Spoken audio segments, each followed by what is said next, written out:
Hi, I am Sri Lakshmi, working as Assistant Professor in CSE Department in Gokraj Rangaraj Institute of Engineering and Technology. In this video, I am going to explain about Data Warehousing and Data Mining and Business Intelligence Lab first task.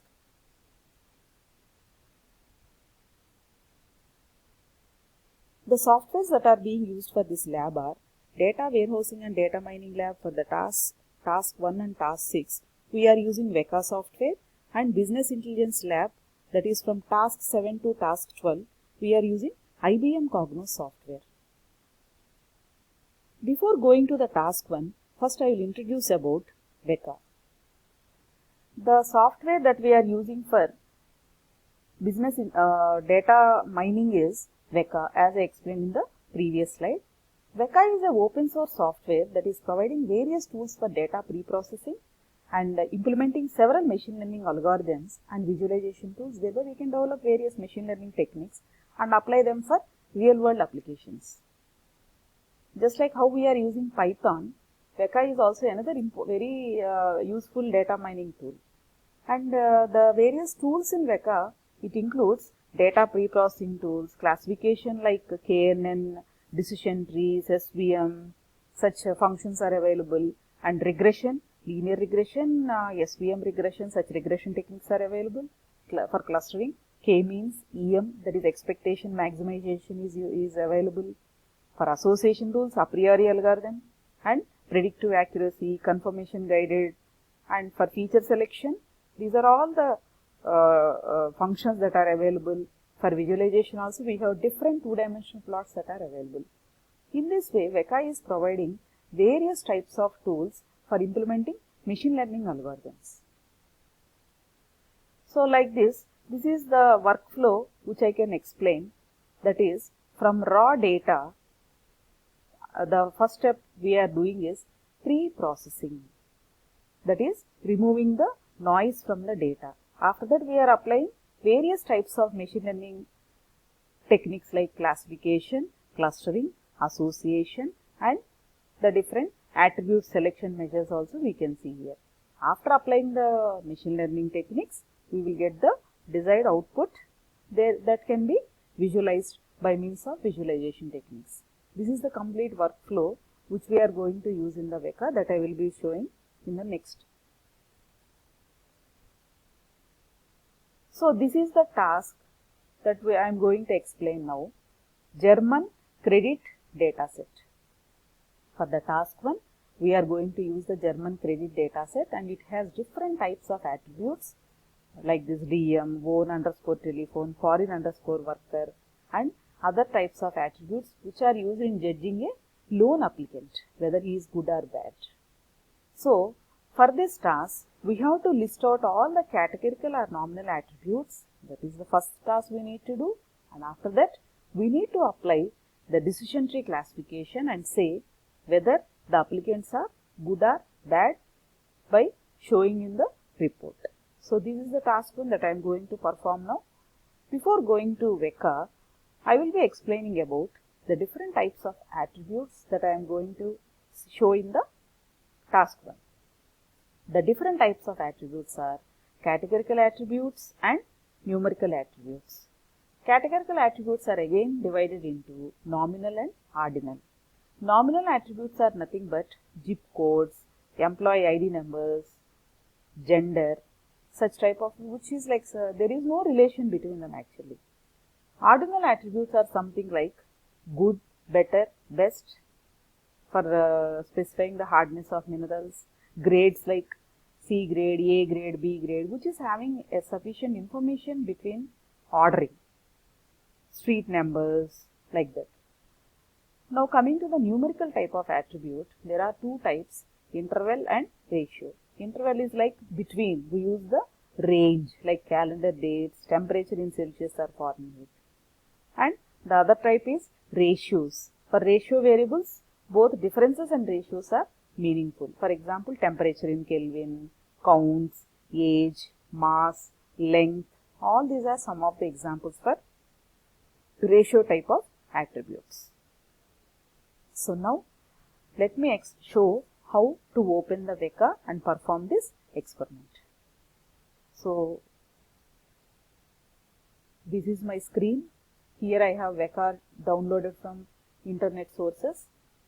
So first I am clicking on Vecka 3.8.4.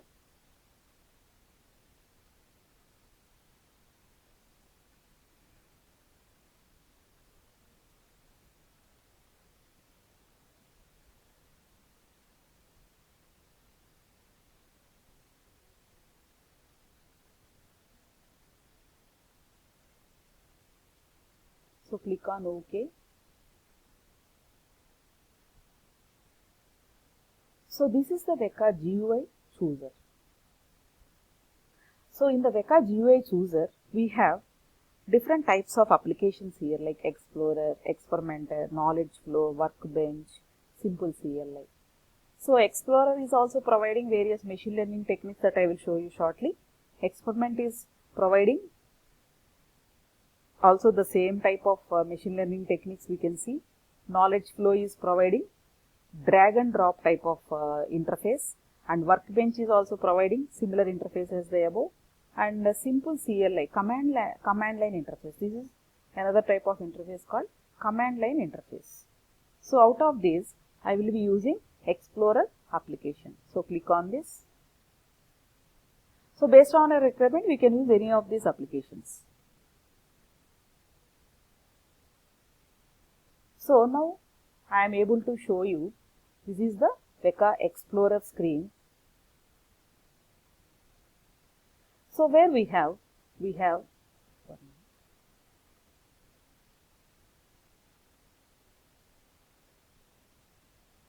this is my Vecka Explorer screen. So now these have different types of menus like preprocess, classify, cluster, associate, select attributes, visualize, just as I have shown you in the Vecka workflow. The same workflow steps are given as tabs in the Vecka Explorer. So now what I will do is, I have already German credit data is available in the Vecka folder. I will show that.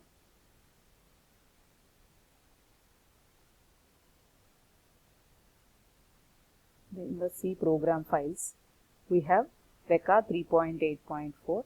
In this, we have data menu. In this, credit GARIFF. This is the data set. So this is the data set, and these are all the various attributes that are available in the data set that we can see here. After that, what I will do is, I will select all the attributes and perform attribute selection. The best attributes I will be selecting by using one of the attribute selection technique. I am choosing one here, information gain attribute. Click on S here. So I have selected information gain attribute evaluation. Click on start. So here it is showing us the attributes which are ranked in a particular order. Like this we can select the best attributes also. So I have showed attribute selection. Then I will be moving to classification from our task. So clicking on the classify menu, here I can choose one of the classification techniques. Here we can see we have decision trees, decision table, many are there. Out of this, in our task we need to implement J48 and then use training set, then click on start. So like this it got executed using the J48 classifier. The output has come like this. Let us understand what it has shown as the output. Correctly classified instances out of all are 855. Incorrectly classified instances are 145. Mean absolute error, root mean square error, relative absolute error. It has shown how much is the error also, and then what is true precision, false, true positive, false positive, precision, recall, F measure. All these are the metrics for model evaluation, that is this algorithm evaluation. J48 has provided this type of results, which we will be seeing in our next tasks. I will be explaining what are all these metrics. Then this is the confusion matrix. The confusion matrix will show a square type of matrix where the left diagonal, that is 669 plus 186 are the correctly classified instances, and this diagonal, that is towards the B, 31 plus 144 114 are incorrectly classified instances. So 855 are good and 145 are bad loan applicants from the German credit data that we can understand from this particular result. In this way, we can even do clustering, association analysis, and even we have visualization also. So based on our requirement, that is based on the problem which is given to us, we may apply either classification, clustering or association analysis. In this way, for the task 1 in data warehousing and data mining lab, which we are using Weka, we have classified the German credit data into good or bad using J48 classifier. Thank you.